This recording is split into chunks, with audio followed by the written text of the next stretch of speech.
Before we start, I just want to shout out to my sponsor, Happy Little Hook Factory. Make sure to stop by and check them out. There's a link in the description below. Stop by. They will be having Opus 9 reserves soon, so hang tight for that. Tempest here, and today I want to talk about Mono Water a little bit. So this is my Mono Water Redux. This is the deck I took to the Ice Crystal Cup in Toronto at the Hairy Tarantula. Made day 2, made it to top 16 on day 2. Lost. Final placing was 10th, I believe. I was just like one win away, all things considered, I was one win away from my nationals invite and the playmat. Matthew Okimoto got in my way, but that was a good game. So the real thing. So I got a few things I want to talk to you guys about today. So first off, and probably where I'll start off slow, but just expand from there, is the deck. So this is the deck I took. We're gonna talk about the state of the game a little bit as a mono water player, and some of the choices I made, and some of my arguments with some of the other cards. So really quick, we're just going to touch on the deck. First of all, triple knight. Now, the only thing I want to say about this that hasn't been said before, I think, is the timing on playing knights nowadays. I've realized that, I guess, in Opus 8 meta, you need to have multiple bodies on board. We kind of saw a little bit of this at the end of Opus 7, mainly because of the increase of Famfrit usage. And so now that we have Veritas of the Dark and Famfrits and all these other silly things, playing knights, hard-casting knights, are going to be very important in terms of playstyle of playing mono water. And the reason for that is because they will accumulate, you obviously don't know what they do. They're going to get stronger as the game progresses, right? But in this meta, we're prioritizing bodies and backups as a mono water player, right? Obviously. And that's what's giving them their edge. So when you open, I don't know how you guys played, right? But when I've seen people play and on streams and stuff like that, people are always pitching the Vikings and pitching the Knights to drop backups and stuff like that, right? Because you're going to be recurring them with Lenna or Layla. And so as great as that always is, can you imagine having a 9k body early, having it die, and then sure enough the next turn reviving it with the Lenna or even the Gladiator, right? And so what's really important now is to get enough backups and then just drop the Knights as early as you can. And that's what's going to help you kind of push for game faster or better. Make it easier for you to trade out, because you don't care if the knight dies at the end of it, right? Because you have at least three to 6 ways of bringing it back. The Lennas, the Gladiators, or even a Scholar if you felt like it, right? If you so needed to. And so and you have Lenna's special if you felt like it, right? If we were so desperate to get our knights back late game. But yeah, so that's just the most important thing we're going to talk about here. And the next thing is the Kegnazo. I don't have to say anything. Still one of the best board clears. Has a good new partner, which we'll touch up in a second. But yeah, I love the full arts. If you guys haven't seen them or gotten them, they're beautiful. Check them out. Viking, still your draw engine. This card is actually, I'm leaning towards wanting to find a way to play water without this card. I really do hate the state of the game because of this. As a mono water player, or even a water wind player, right? I mean, yeah, water wind, you have to worry about something else other than taking damage, and that's decking out. And I've realized that this game has become one of two things, right? At least for again a water standpoint player, it's all removal trades. We're gonna trade get rid of the forwards back and forth until we have nothing, and then whoever decks out, right? And being as water draws, Layla Viking, you're going to draw 4 cards or whatever, and then you have your Myrrh Whip to search and your Bran EXs to search more stuff. And then how many times are you going to recur Layla Viking in one game to get off your Cloud of Darkness plays or your Kegnazo plays? We're putting ourselves in a state of we're drawing at least 10 extra cards than most people, right? I'm at 10 cards, they're at least 18 or something like that. And it's hard, and it gets worse, right? Because now the worst things I hate seeing now are Riku's, because if at any point they feel like I'm not going to win this game, they're just going to wait, let you do stuff, mill, and get you out of here. And honestly, I'm all for a mill deck, but choosing to opt out into the mill strategy when your deck doesn't work is just annoying to me. I'm not bashing it as a strategy. It just bugs me personally. So I get a little toggled for that one. It doesn't mean I won't play. Like I'll find a way to do it. Once I see that become a strategy, I literally will stop playing Layla Viking, and I switch my strategy. And so I hope you guys or anyone from subscribers listening, take that into consideration as you're playing. If you're still putting Layla Viking in your deck, please take that into consideration as you're going forward. Now the next thing is, well, I just talked about Viking and Layla, so that's that. Now we have the new power card, probably the most important card for water at the moment, and that's Nicole. Now I want to do a video just talking about all the importance of all these FFB characters, but I'm glad they partnered up with us, the FFTCG, and joined, the group of cards, because these are fresh cards, right? These weren't in chapters. This is going to be like, they're all pretty powerful, right? There's only like one we don't use in any deck. And so Nicole, just by himself, takes care of like two big forwards, right? Like my biggest things I've taken care of like Cecil's and Sephiroth's playing Earth. They'll usually drop those in tandem sometimes or you'll see them out together. And I love just dealing with them. So you have a few plays here. You have the Nicole on 5 backups, reduced by 5k, Scholar back, play it again. That's 9k to 2 forwards, right? If your opponent has varying powers on their forwards or whatever, you can Nicole target their 2 highest and then drop a Cagnazzo and still get away with 2, 4, 6, maybe even 4 at most 4k reduction. So that's 9 to 2 of them and then 4 to a board. That's still pretty good. So with this, what I decided to do in this one, and I'll talk about it more. Well, actually, we'll just talk about it now because the deck is the least important part. The Bismarck. So I've decided what makes it easier to play the Nicole and just gives me a little more edge is to tap 1 for the Bismarck to bring it back, and allows me to play him with still 5 backups on the board, not without hurting my knights, without hurting my the reduction going forward.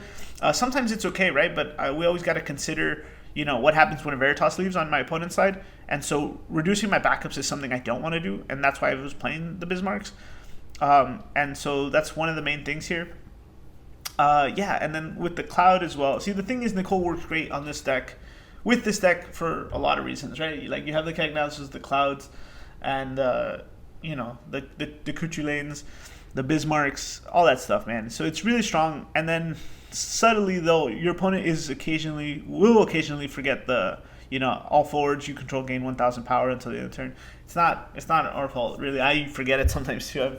I used it a couple times over the weekend, but it was probably like always on the back of my mind. So Nicole is definitely the most powerful card that Water has at its disposal. So my opinion at first was to play 2, but realizing how strong it was, playing 3 is a new must, and that's exactly why I went down to 2 Clouded Darkness, because I find it, considering the matchups, we're deciding whether to play, draw more and be okay and kind of like get in there faster than them, or draw less and then play out of it, and that's where playing only 2 Clouded Darkness matters, for me anyway.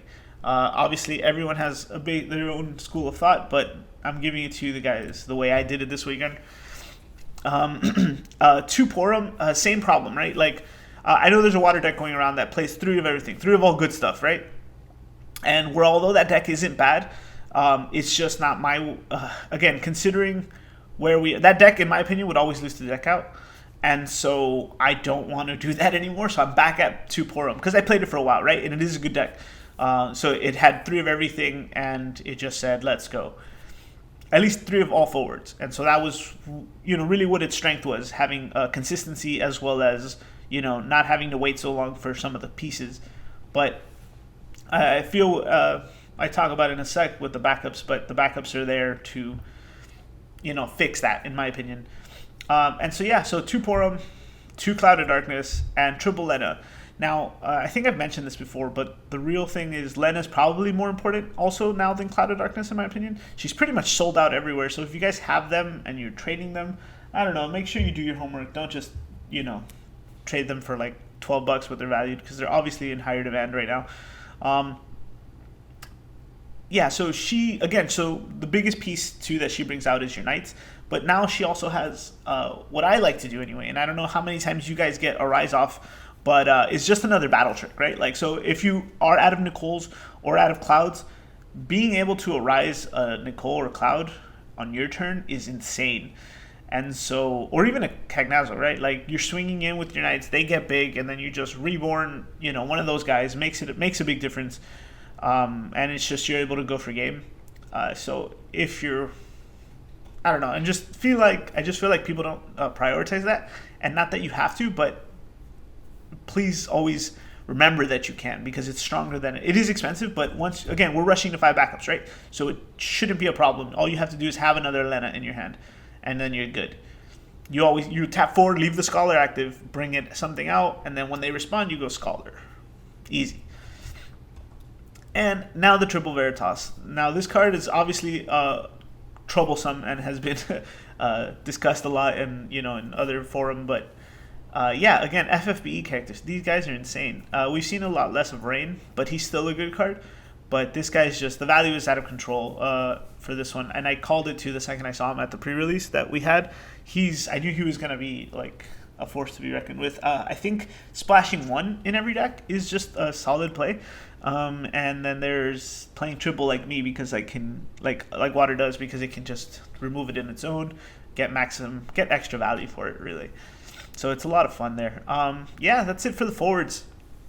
The backups are a little more simple. We have the Artemisia, and the Artemisia helps you hotfix your hands, as well as hotfix bad hands. So at first I was like, I don't like Artemisian because the deck, it draws on its own already, but because we're playing triple dark and a lot of the copies that we have, so the worst thing Water can open up is opening up, triple Famfrit and maybe 1 Cooch and 1 Bismarck and a Veritas, because then you end up pitching your stuff. You end up pitching your outs for the rest of the game early to drop a Veritas just to stay afloat, and you don't want to do that. And a mid to late game Artemisian helps a lot when you're waiting for the Nicole or the Cagnazzo or something like that. So keeping him, at least to 1 is a really good idea. The 2 Gladiators, again, so the reason I'm back from 3 to 2 is mainly because I don't want to deck out. If I find myself recurring the Vikings a lot, or even, it's really just the Vikings that you end up recur, right? Because you're trying to find the outs, you're trying to find your card, your piece. It's just going to get you to the deck out game faster. And again, your opponents, everyone's getting smarter, man. Like, when we started playing this game, people were like, oh, whatever, this happens and that happens. Nah, people are getting smarter. Every tournament I go to, people are getting better. And honestly, it's great. And so, you got to be aware that people will deck you out when you play Water. And that's why I have it at 2 Gladiators. Still triple Scholar, though. Scholar is, again, going to keep all of this stuff and all the important stuff back to you. So again, when you're playing double Clouds or Lenna, or your Clouds or Lennas, even your Nicoles, all those plays are going to revolve around having the Scholar actives. So dropping multiple Scholars early isn't a bad thing. Remember that. Yuna is still good, makes everything easier to work with. Brand searches the key pieces. Triple Brand, because I don't want to have to hotfix the Vikings or the Knights. And so hitting one, it's very common. I don't know why, but just hitting a Brand on the X is the most common thing you'll hit. Minwoo. We're gonna have another discussion about Minwoo on another video. I think it needs to be said. I think I just need to state my opinion openly about it. It's still a good card. Definitely, I probably helped out 2 to 3 times, but it does prevent a lot of things, a lot of losing, and so having him there is always incredible. Triple Waka, because I think the banner is very important, and the Myrrh is the hot fix for everything. So early on, you open the Viking, and you're missing the Layla. There's no other way to get the Layla other than draw into it, so you'll Myrrh it. The Poram will search it if you're lucky, but real hotfix is the Myrrh. Myrrh will get you anything that matters, anything except the Veritas, obviously. And so that's why I play the one of. I'm a little more open to playing backups that lock in this time, because I expect people to play the Veritas. The worst thing to do, though, right, is to, lock in Myrrh, Waka, Minwoo, Brian, Yuna, and then just draw into Gladiators and Scholars early. Always leave one backup open, guys. Even if you feel like it's costing you a little bit, you want to be able to do the Scholar play at the end. I misplayed once, not necessarily this weekend, but definitely in testing, where I locked myself out. And it's really bad, because you're You can't Nicole. Like, the only way to Nicole is with the Bismarcks. And you don't want to do that. Or the Cagnazos with the Bismarcks. Or, Fanfrits. And then play another play another one. Anyway. So yeah, those are the backups. Summons, triple Fanfrit. Can't really say much else about that. And then 2 Bismarcks. Again, the other thing is very important is to deal with the monsters. A lot of people are playing Calabrina and then Death Guys, and then I think those are the important ones. I can't think of anything else that matters right now. So Death Guys is my favorite because they'll take Cloud of Darkness or something, and then you just go take the Cloud back, and it comes into the field, still allowing you to reduce their board. And the same thing with like a Veritas, right? If they're smart, if they're silly enough to take a Veritas, you'll definitely be able to get it back, and then they have to send something back. They'll have to send something to the break zone. I mean, so there's definitely a lot of plays there that people are underestimating, and they don't expect it, right? Like Bismarck, if you keep it like held without pitching it too, they won't make the read. They'll definitely never see that coming, and so you'll have that option. The last thing we're going to talk about is the Cuchulainn. The Cuchulainn, so I had this discussion with a lot of players because I played 3 Mono Water players and then Lightning players. Shout out to Sean and Richard. We talked about it the most, I guess. And I believe another Jonathan. I can't remember his last name, but he's great guys, all of them. And they were asking me, why do you play the Cooch over the new Leviathan? And the real reason is, so if you guys haven't, thought about it as much as I do, but so where Leviathan, the new Opus 8 Leviathan is a great card, right? There's no doubt about it. But that card is sort of like a win more card. So if you're in a great position, right, 5 backups, 3 bodies, that card is great, fantastic, right? But it's for me, it seems that like if I'm already that ahead, I'm gonna win. Like I'm already winning, right? I'm winning regardless. So being able to, it just feels that way, right? And so the problem is though, it's not always like that. Yeah, you do get to the backups. Yeah, you are building backups faster, but sometimes you're hitting like your opponent they're just faster, right? They have more bodies. They're maybe even the mirror match. Your opponent has 3 backups and 3 bodies. That's 6K, right? Cuchulainn helps you, like, it's safer because it helps you recover, and it's greedier in both regards. So if you're behind, the Cooch helps you get there, helps you come back, because if your opponent has, let's say, the 5 backups and the 3 bodies, and they attack with something 7K, boom, or like they have 7Ks on the board, sometimes they'll have to. They'll be in a state where everything's dull, and it's going to help you deal with the board, answer the board. Now, if you're behind and you only have like 2 and 2 backups, 2 bodies, then there's nothing you can do with the Leviathans. Now, if you're ahead, let's not forget the drawing card. That also helps if you're behind, because you'll have more things to do on your turn. But now, if you're ahead, Cooch is just even more like threatening, right? Because they're going to pay more and play more to try to stay afloat. And then they're exhausted, so Cooch just reduces even more, making it even more, allowing you still to be in a state where you're winning more, right? Because you're breaking, you're sending something, you're reducing something, and you're still drawing. So in terms of like, summoning choices, I don't think there's a better one for Water at the moment, because it plays both to both regards. Like it plays to the offense, the defense, the ahead, and the behind, and so that just covers all your boundaries. And that's, and I really enjoyed like having this discussion with people like over the weekend. And so that's why I did it. And that's why I don't remove them, honestly. And I tested it without Cooch. I put triple Leviathan once, and yeah, I always found myself pitching it because it just never worked out. Like, it was never appropriate. I don't know, man. I could be full of it. So, this is the deck, guys. I think I've mentioned everything. I talked about the deck, the state of Water, and just the choices I made, man. That's the deck. Ended up 10th place, one short of the mat, one short of the invite.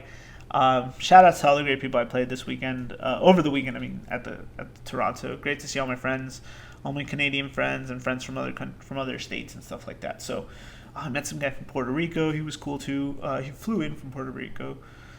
There's not a big scene over there, but he's working on it. So, mad props to him for trying to, doing what we do.